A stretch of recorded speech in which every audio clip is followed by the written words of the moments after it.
છે, natural resources છે, rich આપણી પાસે અહીંયા લેન્ડ છે, તો એને આપણે મોનેટાઇઝ જરૂરથી કરી શકીએ છીએ. મે બી એક થોડી ટેકનોલોજી અને મોડર્ન આપણે જરૂરિયાત છે, જે એમાં પણ આપણે આગળ વધી રહ્યા છે. પણ અત્યારના જે માર્કેટ્સ, અત્યારના જે સિચ્યુએશન આપણે જોઈ રહ્યા છે, હવે ગોઈંગ ફોરવર્ડ, બિકોઝ જે આપણે લાગે છે કે હવે કરેક્શન કે કોન્સોલિડેશનનો ફેઝ પણ આપણને હવે પૂરો થતો દેખાશે. અને ઘણા બધા ઓફકોર્સ આપણા ટ્રેડિશનલ એરિયાઝ તો છે જ નિવેશ કરવા માટે, પણ ઘણા બધા આપણે ફ્યુચરિસ્ટિક એરિયાઝમાં પણ નજર રાખી રહ્યા છીએ. ને એમાંથી ફર્સ્ટ જેવું ડિસ્કસ કરવા માંગીશ એ છે જે ટોપિક, હોટ ટોપિક છે, AI. Whether it's bubble or it's not, we don't know. પણ કઈ રીતના તમે જોઈ રહ્યા છો અહીંયા? અને જ્યારે આપણી પાસે પ્યોર પ્લે નથી, એની ઇકોસિસ્ટમમાં જો આપણે એન્ટર થવું હોય તો કેવી રીતના કરવાનું, અહીંયા નિવેશ કરવાનું, નહીં કરવાનું? સો એઆઈમાં અગેન રોકાણકારો માટે ભારતમાં ઓછી તક છે. એના માટે તમારે બહાર રોકાણ કરવું પડશે.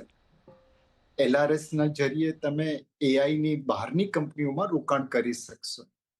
હવે એમાં વેલ્યુએશન મોંઘું છે, સસ્તું છે, આ બબલ છે, નથી, એના માટે ઘણા મતાંતર છે અને એના માટે એક્સપર્ટની જરૂર પડશે.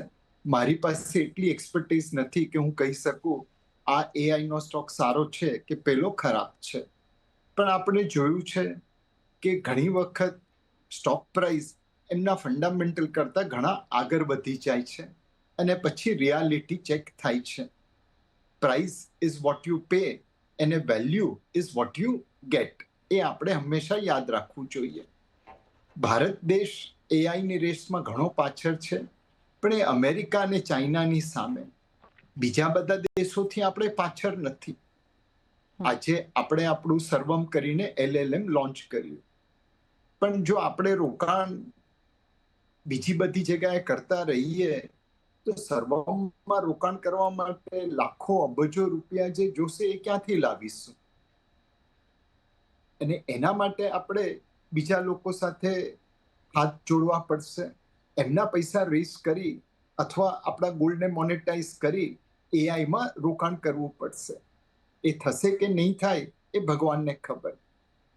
બીજી વસ્તુ છે જે ડેટા સેન્ટર, એમાં ભારત ધીરે ધીરે આગળ વધી રહ્યું છે.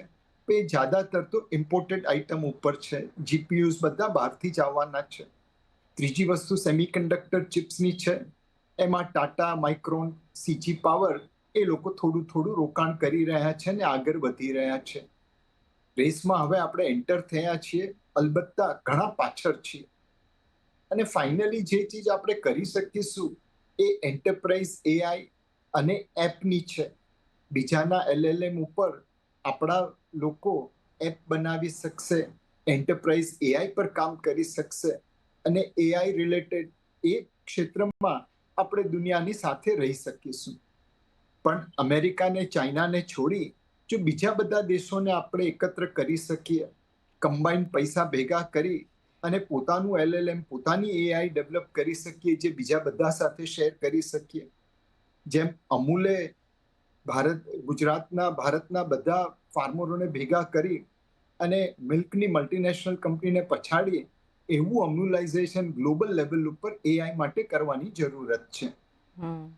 યસ, આ એક ઇમ્પોર્ટન્ટ તમે મુદ્દો કયો છે કે કઈ રીતના આપણે અહીંયા આગળ વધી શકીએ છીએ. ઓલ્ધો આપણે થોડી શરૂઆત જોઈ રહ્યા છીએ બિટ્સ એન્ડ પીસીસમાં, અને એ પણ છે કે આપણે એટલા બી પાછળ નથી. ઓફકોર્સ અમેરિકા અને ચાઇના ઘણા આગળ છે, પણ બીજા બધા દેશોની સાથે જ આપણે છે. પણ